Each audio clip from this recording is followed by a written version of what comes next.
Good morning, friends. This is Prateek Gupta, partner of Rajiv Gupta and Company. Hope you are keeping yourself safe and everything is going fine. Sir, I have humbly request you to please subscribe my YouTube channel in the name of my GST. Keep liking, keep subscribing to the channel for regular updates on videos, upcoming videos. So right now I'm starting with my video in respect of HSN code. हम लोग पहले आज discuss करते हैं what is HSN code. HSN code क्या होता है? HSN code is हमने सिस्टम ऑफ नॉमेनक्लेचर होता है. This is the unique code which is used in respect of products. Whosoever is using in respect of trading or anything manufacturing or whatever they are doing. तो HSN code एक unique code है, वो use किया जाता है. ये जो आपका आया था, this came into effect from 1988 and ये मोर देन 5000 कमोडिटीज के ऊपर एप्लीकेबल हुआ था. This is the basically 8 digit code and इसमें कुछ पार्ट्स में डिवाइड किया गया है कोड को. हम लोग आगे समझेंगे कि क्या क्या उसमें कोड में क्या क्या पार्ट रहता है. फर्स्ट ऑफ ऑल, इसका जीएसटी पे क्या इम्पैक्ट आता है? जीएसटी में क्या इम्पैक्ट ये आता है कि आप रिटर्न फाइल करते हैं, उसके अंदर आप HSN कोड अगर आप डाल देते हैं तो आपको डिस्क्रिप्शन डालने की रिक्वायरमेंट नहीं है. And for movement of goods जिसमें आप ई वे बिल जनरेट करते हैं, उसके अंदर भी आपको HSN कोड मेंशन करना होता है. और this is very much relevant in GST. So this is about HSN code.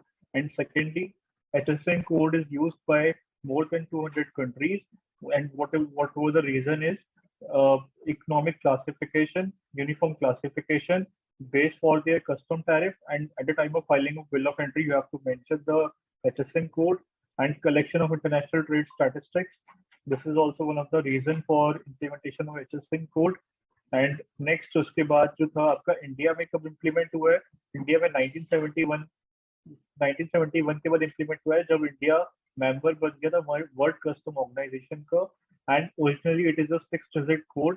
बाद में central custom and central excise ने इसके अंदर 2 डिजिट ऐड कर दी थी, resulting into 8 digit classification.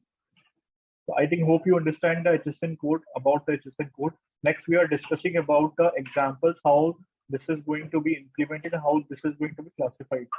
So we are taking the example of handkerchief, जिसको रुमाल हिंदी में बोला जाता है. handkerchief जो है आपका, उसमें 3 पार्ट में इसको हमारी हेडिंग को डिवाइड करा गया. HSN कोड जिसमें 6 डिजिट कोड को हमने 3 पार्ट में डिवाइड करा है. फर्स्ट 2 डिजिट्स होती है वो रिप्रेजेंट करती है आपकी चैप्टर नंबर से. नेक्स्ट 2 डिजिट्स वो रिप्रेजेंट करती है वो हेडिंग नंबर से रिप्रेजेंट करती है. एंड लास्ट 2 डिजिट्स रिप्रेजेंट करती है प्रोडक्ट कोड से. तो हम एग्जांपल से समझते हैं. हैंडकरचीफ के केस में फर्स्ट 2 डिजिट इसमें एप्लीकेबल होता है वो 62 होता है. ये हमने कहाँ से निकाली डिटेल्स, ये मैं आपको लास्ट इस प्रेजेंटेशन के लास्ट में आपको बताऊंगा. प्लीज आप इस प्रेजेंटेशन की लास्ट तक आप वीडियो कंप्लीटली देखिए, उसमें आपको सारी इंफॉर्मेशन मिल जाएगी. और 62 जो आपका नंबर है वो आपका रिप्रेजेंट करता है articles of apparels and clothing accessories not knitted and crocheted. Next 2 digits represent the heading number. जो आपका हैंडकरचीफ का हेडिंग नंबर है 13, वो रिप्रेजेंट करता है. लास्ट 2 डिजिट्स को रिप्रेजेंट करता है 90 डिजिट्स. 90 नंबर जो है आपका वो टेक्सटाइल मटेरियल जो है आपका उसके लिए एप्लीकेबल होता है. नेक्स्ट हम डिस्कस करते हैं कि डीपर क्लासिफिकेशन के लिए 8 डिजिट कोड यूज किया जाता है. उसमें अगर हम ये देखते हैं कि जो आपका मटेरियल है वो आपका मैनमेड फाइबर से बना है, देन आपका लास्ट 2 डिजिट्स 10 नंबर हो जाता है. नेक्स्ट आपका अगर वो आपका सिल्क या वेस्ट फ्रॉम सिल्क से बना है, देन वो 19 हो जाता है. तो अगर मेरा मैनमेड फाइबर से मेरा हैंडकरचीफ बना है, देन मेरा कंप्लीट HSN कोड क्या होगा? 62139010. अगर मेरा वो सिल्क और वेस्ट फ्रॉम सिल्क से बना है, देन 62139090. इसके बाद हम एक और एग्जांपल से समझते हैं. In case of waste paper के अंदर मल्टीपल टाइप ऑफ प्रोडक्ट्स होते हैं, तो हमें अपने फिश प्रोडक्ट को किसमें कैटेगराइज करना है, आइए वो समझते हैं हम लोग. फर्स्ट ऑफ ऑल हमारा जो 4 डिजिट का जो इसका कोड निकल के आता है 4707 निकल के आता है.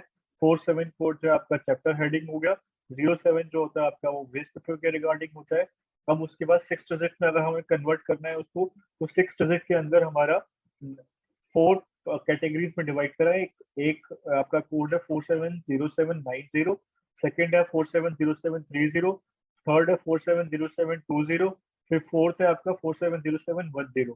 4700790 में क्या आता है आपका, रिकवर्ड पेपर और paper board others including unsorted waste and scrap, ये आपका जनरल कोड हो गया। उसके बाद आपका 30 के अंदर क्या आता है आपका, पेपर और paper board made of mechanical pulp, example newspaper, journals और सिमिलर प्रिंटिंग मैटर्स से अगर बनता है तो उसमें हम 30 यूज करते हैं। और उसके बाद थर्ड आता है आपका पेपर और पेपर बोर्ड, अदर पेपर और paper board made of bleached chemical से बनता है, आपका उस केस में 20 आ जाता है।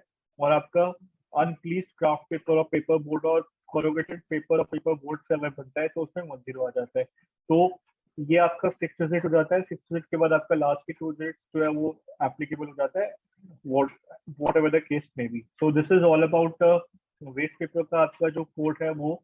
नेक्स्ट हम डिस्कस करते हैं एसएससी कोड क्या होता है। SSC code is the service accounting code. आपका इन केस ऑफ गुड्स आपका जो होता है वो एचएसएन कोड एप्लीकेबल होता है, और इन केस ऑफ सर्विसेज आपका जो एप्लीकेबल होता है वो आपका सर्विस अकाउंटिंग कोड एप्लीकेबल होता है। इसमें legal documentation and certification services concerning patents, copyright and other intellectual property rights के केस में हमारा एचएसएन कोड जो एप्लीकेबल होता है 99821 पे एप्लीकेबल होता है, जिसमें 99 जो कोड है आपका वो सर्विसेज के लिए होता है, फॉर ऑल सर्विसेज के लिए होता है। 82 जो आपका आता है वो आपका major nature of services in case of legal service. फिर लास्ट 2 डिजिट आती है आपकी वो detailed nature of service, that is legal documentation of patent. So this is the SAC code. Next हम डिस्कस करते हैं कि whatever the recent changes in GST in respect of HSN code pre and post 31st of March 2021 up to 31st March 2021 तक के लिए turnover जिसका 1.5 करोड़ से नीचे है उसका उसके लिए एप्लीकेबल नहीं था। एंड 1.5 करोड़ से 5 करोड़ वालों के लिए 2 डिजिट का HSN कोड एप्लीकेबल था। मोर देन 5 करोड़ वालों के लिए 4 डिजिट का HSN कोड एप्लीकेबल था। बट इसको चेंज करके आफ्टर 31st ऑफ मार्च 2021 के बाद चेंज होके ये क्या हो गया, एक नोटिफिकेशन आई थी 78/2020 जिसकी डेट 15th ऑफ अक्टूबर 2020 थी, जिसकी एप्लीकेबिलिटी डेट जो थी आपकी 1st ऑफ अप्रैल 2021 थी। इसमें aggregate turnover up to 5 crore अगर होता है देन B2B सप्लाईज के लिए 4 डिजिट का एप्लीकेबल हो जाता है, और B2C सप्लाईज के लिए एप्लीकेबल नहीं है अभी भी। एंड जिसका टर्नओवर मोर देन 5 करोड़ का है उसके लिए 6 डिजिट का HSN कोड एप्लीकेबल है for B2B and B2C supplies. तो आपको ये ध्यान रखना है कि टर्नओवर अगर आपका प्रीसीडिंग ईयर में आपका अगर आपका लेस देन 5 करोड़ है देन आपका 4 डिजिट का एप्लीकेबल है, एंड मोर देन 5 करोड़ का है तो 6 डिजिट का एप्लीकेबल है। आई होप यू अंडरस्टैंड कि what are the changes made in HSN code post 1st of April 2021. So please keep in mind while making your invoices as well as your e-way bills. So this is what are the changes made. Next हम discuss करते हैं कि हम ये HSN code कहाँ से ढूंढ सकते हैं, कहाँ से निकाल सकते हैं। इसके बहुत सारे मेथड्स हैं, आप ऑनलाइन भी चेक कर सकते हैं, और आपके पास एक और ऑप्शन है आपका जो जीएसटी की वेबसाइट पे जाते हैं। जीएसटी की वेबसाइट पे जाके आपके पास आप जब आप जीएसटी का पोर्टल खोलते हैं वहाँ पे आपका एक सर्विस का ऑप्शन आता है, सर्विस के अंदर यूजर सर्विसेज का ऑप्शन आता है, वहाँ पे आपका सर्च HSN कोड पे आप क्लिक करते हैं। वहां से क्लिक करने के बाद आपका जो है आपका यहाँ पे HSN कोड आपको नंबर डालना पड़ता है। अब आप ये पूछेंगे कि HSN कोड का नंबर मिलेगा कहाँ से मुझे, उसके लिए आप ये लिंक रेफर कर सकते हैं। इस लिंक के अंदर पूरी टेबल है जहाँ पे पूरे HSN कोड आपके प्रोडक्ट वाइज दिए गए हैं। यहाँ से आपने नंबर सेलेक्ट कर लिया, फिर उसके बाद आपका यहाँ पे पूरी डिटेल्स आपको मिल जाएंगे regards to that HSN code. इसमें चैप्टर हेडिंग क्या है, उसकी डिस्क्रिप्शन क्या है, HSN कोड क्या है और उसकी डिस्क्रिप्शन क्या है आपकी, और उसके बाद आपका 6 का क्या है, 8 का क्या है, आपको यहाँ से सारी इन्फॉर्मेशन मिल जाएगी। So I think this is in regards to HSN code. Hope you understand what are the changes and what is there in HSN code. So if you have any queries, you can drop me on the comment box, and also you can write me an email on my email ID prateek@rgncadvisors.com. I repeat, Prateek pratik@rgncadvisors.com, and you can contact me also. So thank you so much for listening this video and watching this video.